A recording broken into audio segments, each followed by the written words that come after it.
Step into a world of wonder at magical little minds. Get ready for fantastic stories that will transport you to extraordinary places. Remember to spread the magic by liking this video and subscribing to our channel. I Am Enough by Grace Byers. Pictures by Katura A. Bobo.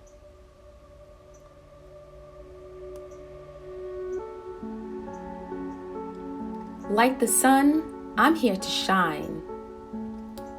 Like the voice, I'm here to sing. Like the bird, I'm here to fly and soar high over everything. Like the trees, I'm here to grow. Like the mountains, here to stand. Like time, I'm here to be and be everything I can. Like the champ, I'm here to fight. Like the heart, I'm here to love. Like a ladder, here to climb, and like the air, to rise above. Like the wind, I'm here to push. Like a rope, I'm here to pull. Like the rain, I'm here to pour and drip and fall until I'm full. Like the moon, I'm here to dream. Like the student, here to learn. Like the water, here to swell. Like the fire, here to burn. Like the winner, I'm here to win. And if I don't, get up again. I know that I may sometimes cry, but even then, I'm here to try. I'm not meant to be like you. You're not meant to be like me. Sometimes we will get along, and sometimes we will disagree. I know that we don't look the same. Our skin, our eyes, our hair, our frame. But that does not dictate our worth. We both have places here on earth. And in the end, we are right here to live a life of love, not fear. To help each other when it's tough. To say together, I am enough. That story reminds us that we are already enough, just as we are. Our next story shows how something very small can turn into something amazing when we just begin. What's something small you can start today? The Dot by Peter H. Reynolds.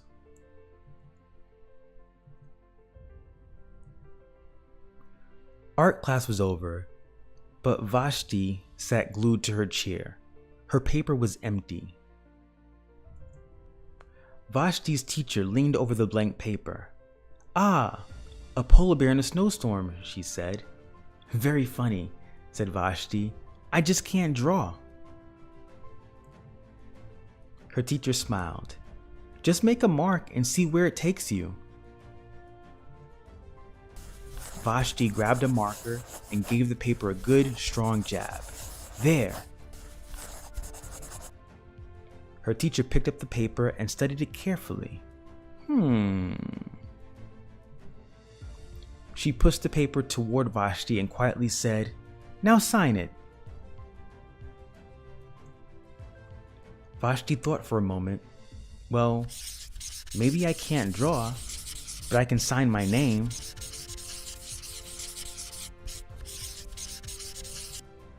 The next week, when Vashti walked into art class, she was surprised to see what was hanging above her teacher's desk. It was the little dot she had drawn, her dot, all framed in swirly gold. I can make a better dot than that. She opened her never-before-used set of watercolors and set to work. Vashti painted and painted. A red dot, a purple dot, a yellow dot, a blue dot. The blue mixed with the yellow. She discovered that she could make a green dot. Vashti kept experimenting. lots of little dots in many colors. If I can make little dots, I can make big dots too. Vashti splashed her colors with a bigger brush on bigger paper to make bigger dots. Vashti even made a dot by not painting a dot.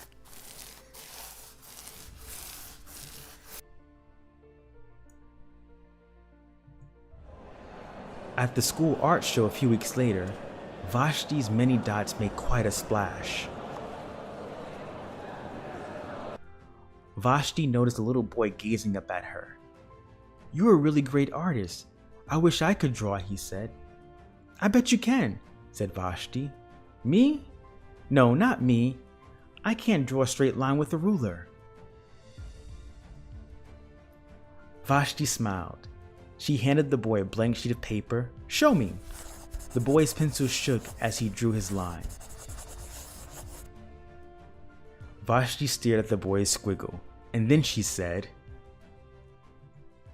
"Please, sign it." See how a single dot led to something incredible? Sometimes starting is the hardest part. In our next story, Jabari is ready to try something big and a little scary. Can you think of something that felt scary at first, but you tried anyway? Jabari Jumps by Gaia Cornwall. "I'm jumping off the diving board today," Jabari told his dad. "Really?" said his dad. The diving board was high and maybe a little scary, but Jabari had finished his swimming lessons and passed his swim test, and now he was ready to jump. "I'm a great jumper," said Jabari, "so I'm not scared at all." Jabari watched the other kids climb the long ladder. They walked all the way out to the end of the board, as big as tiny bugs. Then they stood on the edge. They spread their arms and bent their knees and sprang up, up, and then they dove down, down, down. "Looks easy," Jabari said. But when his dad squeezed his hand, Jabari squeezed back. Jabari stood at the bottom of the ladder. He looked up. "You can go before me if you want," he told the kid behind him.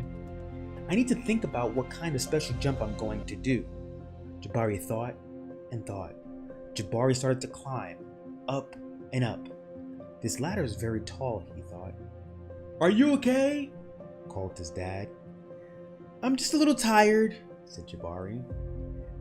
"Maybe you should climb down and take a tiny rest," said his dad.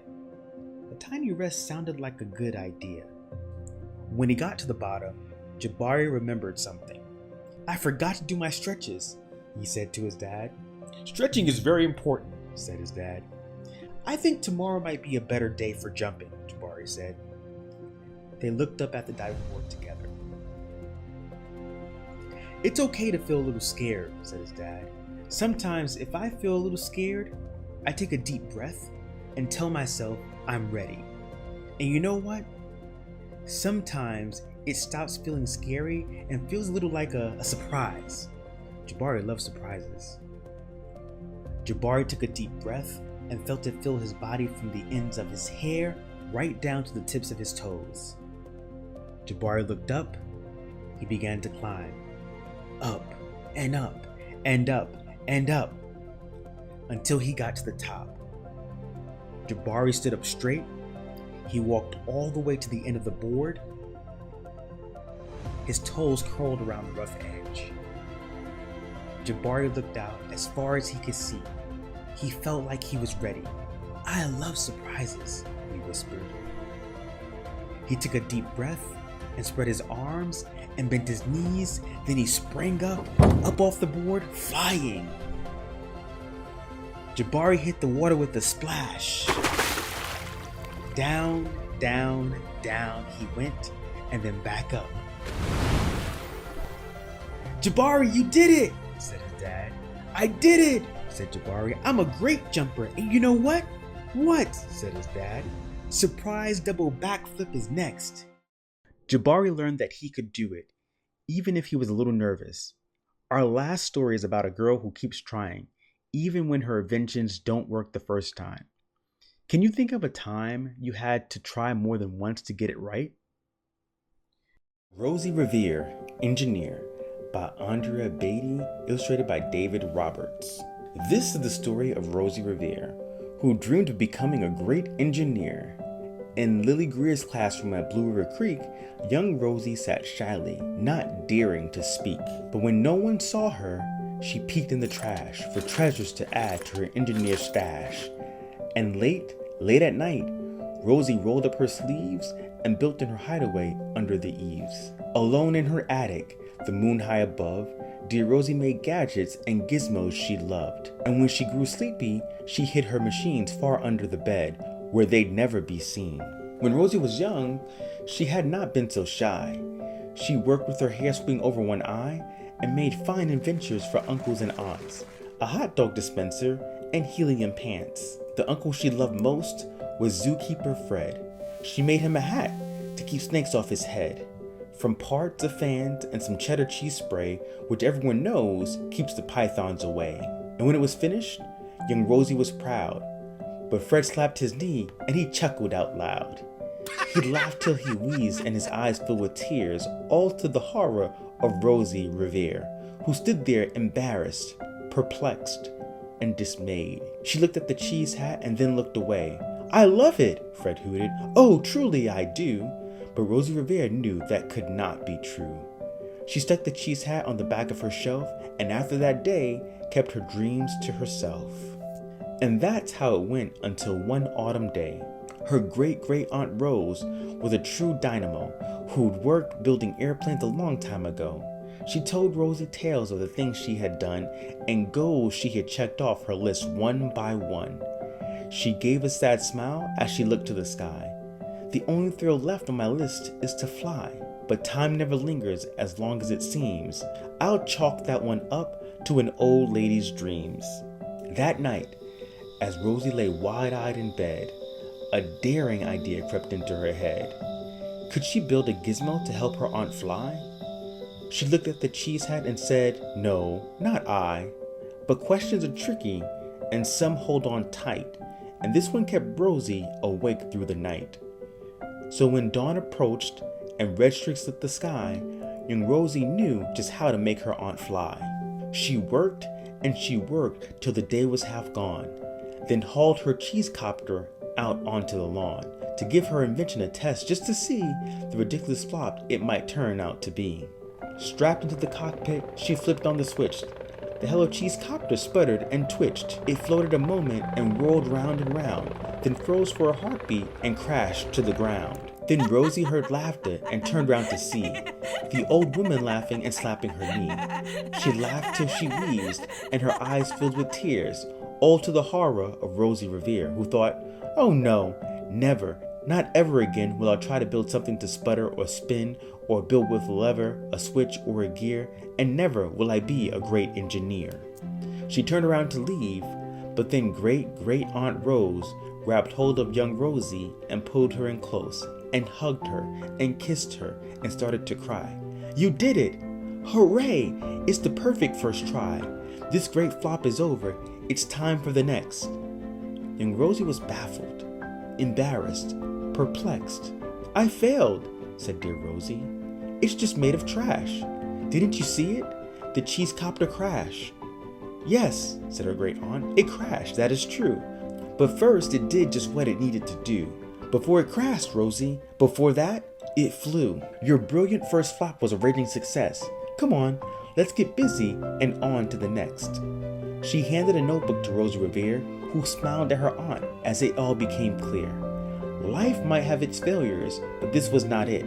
The only true failure can come if you quit. They worked till the sun sneaked away to its bed. Aunt Rosie tied her headscarf around Rosie's head and sent her to sleep with a smile ear to ear to dream the bold dreams of a great engineer. At Blue River Creek, all the kids in grade 2 build gizmos and gadgets and doohickeys too. With each perfect failure, they all stand and cheer, but none quite as proudly as Rosie Revere. You did amazing listening today. Which story was your favorite?